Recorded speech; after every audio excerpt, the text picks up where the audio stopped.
नमस्कार मंडळी, this is Omkar and welcome back to my channel. तर आज आपण आलोय ग्वालियर फोर्टला. तुम्ही माझ्या मागे बघू शकता. पूर्ण फोर्ट कव्हर करणार आहे. व्हिडिओ एंड पर्यंत बघा, तुम्हाला नक्की आवडेल. आणि काय या फोर्टची खासियत आहे हे सगळी सांगणार आहे. So stay tuned.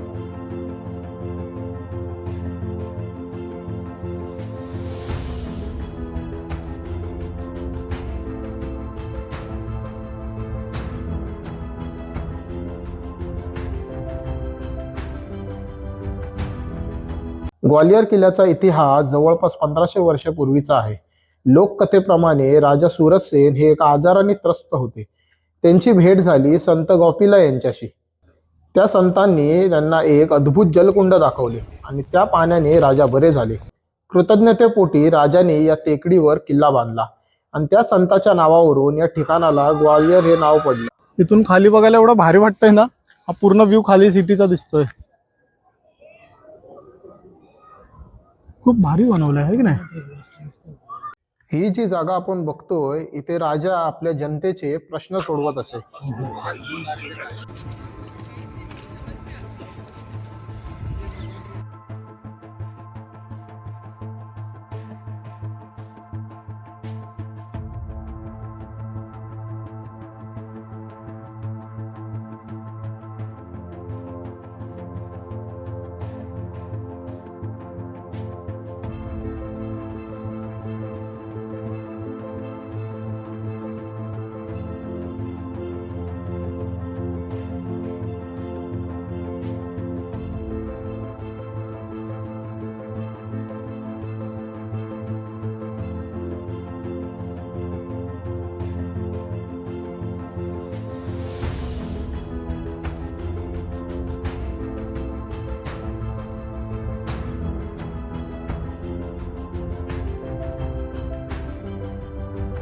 ही आहे 80 खांबांवाली विहीर.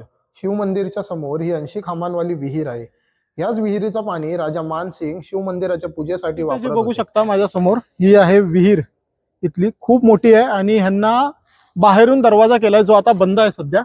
आणि ह्याला दोन एंट्रन्स आहेत ऍक्च्युली. एक एंट्रन्स इथून आहे, एक एंट्रन्स इथून आहे. ह्यांना सगळ्यांना स्टेप्स दिलेत खाली जायला. आता ही सध्या खराब झाली आहे, ह्याच्यात सगळी शेवाळा जमलंय. बट ही पूर्वीच्या काळी यूज केली जायची.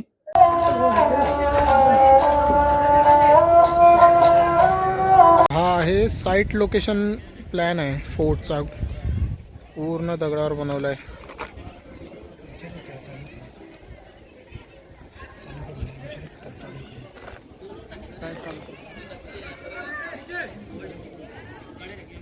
तो इथल्या आर्किओलॉजिकल म्युझियम मध्ये आज जाऊन दाखवतो काय काय. चला.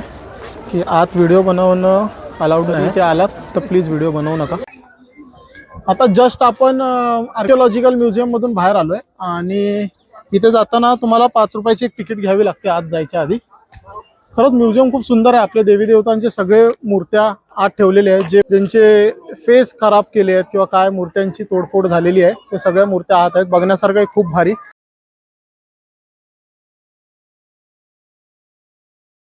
आता जस्ट आपण म्युझियम मधून बाहेर आलो ना, तर म्युझियम मध्ये सगळ्यात बेस्ट मला काय वाटलं सांगू. एक आत गेल्यावर ना लेफ्ट साइडला मंदिराच्या दरवाजाची जी चौकट असते ती आहे. खूप सुंदर आहे. दगडाची मोठी कार्विंग केलेली ती एक मेन बघा. खूप भारी आहे. आणि आतमध्ये बाकी सगळ्या देवी देवतांच्या मूर्त्या आहेत. म्हणजे असं कुठल्या देवी देवताची मूर्ती नाही असं नाही, सगळ्या देवी देवतांच्या मूर्त्या आहेत. खूप सुंदर आहे आत. नक्की बघा. आता मगासपासून आपण इथे फिरत होतो बरोबर. आता तिथून आपल्याला जायचं आहे मेन फोर्ट मध्ये. आपण मगासपासून पूर्ण फोर्टचा आउटर पार्ट कव्हर केला. आता आपल्याला जायचं मेन फोर्ट मध्ये. तर ही एंट्रन्स आहे. तो आपल्याला त्यासाठी इथे एक तिकीट काउंटर आहे. तिकीट काउंटरवर तिकीट घ्यायची आहे. त्यानंतर आत जायचंय. 20 ऑनलाईन काढली तर 20 रुपये आणि आपण ऑफलाईन जर काउंटरवर येऊन घेतली तर 25 रुपये. तर इथे तिकीट काढल्यावर आपल्याला 3 गोष्टी बघायला मिळणार. मानसिंग पॅलेस, सासभाऊ टेम्पल आणि एक तेली टेम्पल. ग्वालियरचा जो मेन फोर्ट आहे ना, फोर्ट तो हाच आहे. आपण मगासपासून पूर्ण आउटर पार्ट कव्हर केला. हा इनर पार्ट आहे. ग्वालियर पॅलेस. हा महल राजा मानसिंगने आपल्या 9 राण्यांपैकी 8 राण्यांसाठी बांधला होता. इथे आत आलो की आपण राजा मानसिंगच्या दरबारात पोहोचू. इथे राजाने आपल्या 8 राण्यांसाठी हे विशेष संगीत कक्ष बनवलं होतं. आणि ह्या कक्षाच्या वर जे जाळ्या दिसताय तिथे राण्या बसायच्या. आणि ह्या ठिकाणी संगीतकार बसायचे. आणि संगीतकारांना राणीला बघायची परवानगी नसायची. कारण त्यावेळी राजपूत ट्रेडिशन होतं, त्यामुळे कोणालाही राणीला बघायची परवानगी नसायची. इथेच आपल्याला जे नक्षीकाम केलेलं मोठं असं जे कक्ष दिसत आहे, इथे भगवान शिवचं मंदिर होतं. ह्या मंदिराला मान मंदिर सुद्धा बोललं जायचं. हे मंदिर राजा मानसिंगने आपल्या 8 राण्यांसाठी बनवलं होतं. आणि ह्या मंदिरात 33 छिद्र दिसतील, ज्यात ब्रह्मा, विष्णू, महेश यांच्या सोन्याच्या मूर्त्या ठेवलेल्या असायचे. ह्या मान मंदिरच्या दिवाळांवर सोने, चांदी आणि हिरे लागलेले होते, जे नंतर 1523 मध्ये इब्राहिम लोदीने सगळं लुटून नेले.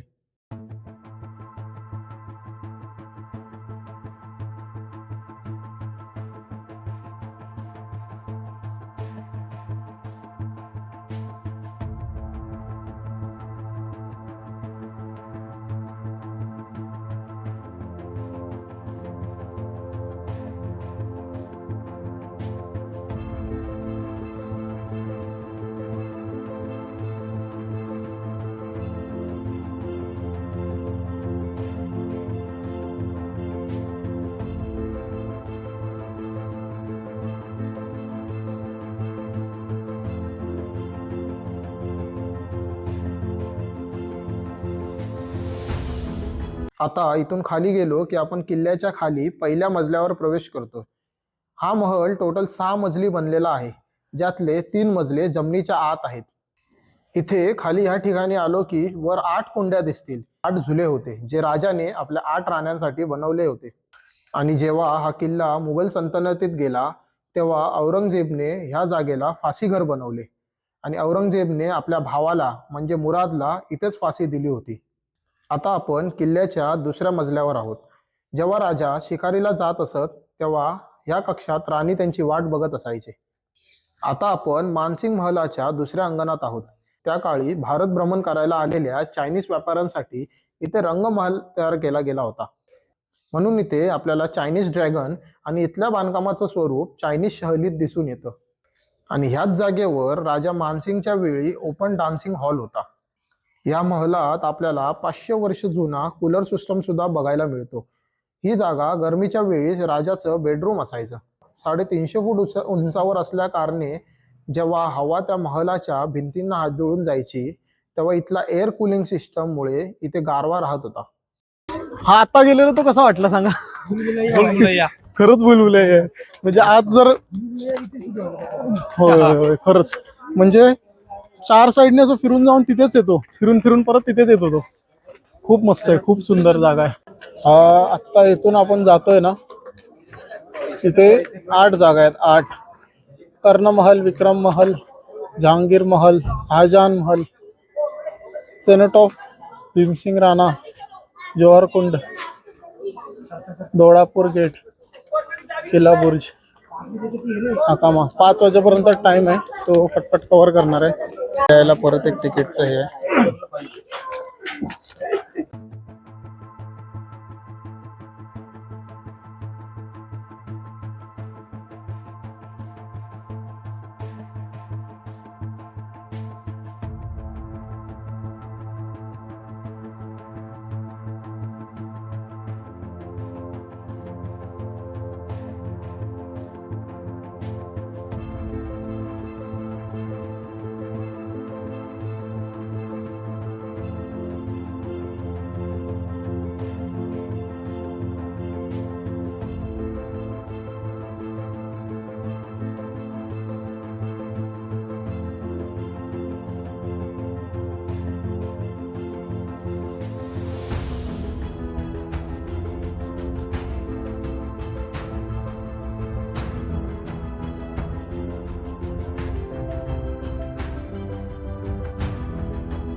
आहे विक्रम महल, राजा मानसिंग तोमर यांनी बांधलेला. मुळात हा एक अलिशान सभामंडप प्लस विशाल नृत्यगृह होतं. कदाचित नावामुळे वाटतं की हा विक्रमादित्यचा महाल आहे, पण नाही.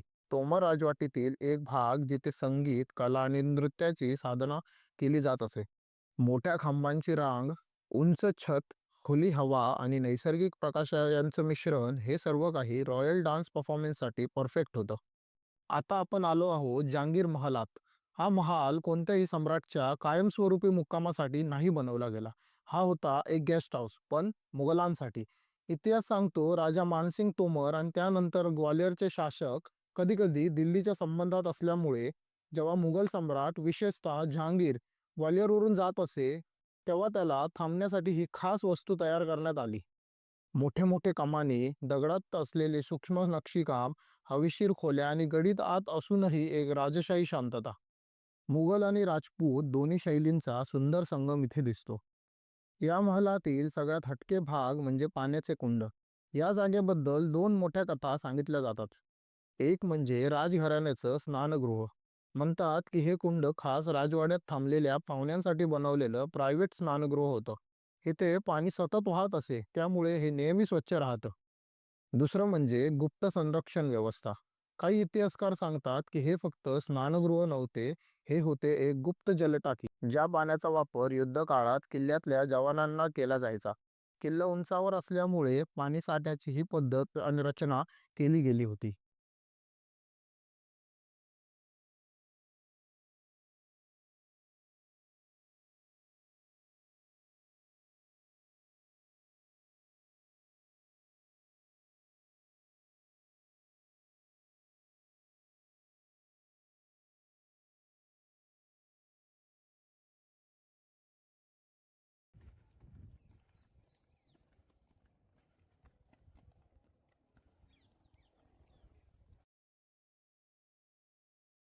हा आहे जौहर कुंड, ग्वाल्हेर किल्ल्याच्या सर्वात शांत आणि तरीही सर्वात वेदनादायक कोपरा. लोककथांनुसार जेव्हा शत्रू किल्ल्यात घुसणार हे निश्चित झालं, तेव्हा इथल्या राण्या आणि स्त्रियांनी स्वाभिमानासाठी स्वतःचे बलिदान ह्या कुंडात दिलं.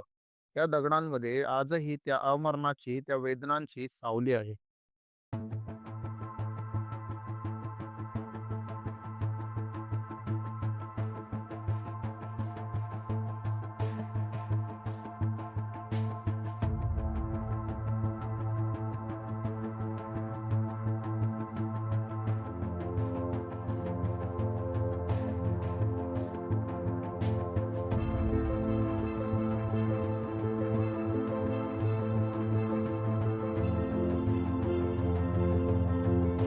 तर हा होता ग्वाल्हेर किल्ल्याचा एक छोटासा व्लॉग.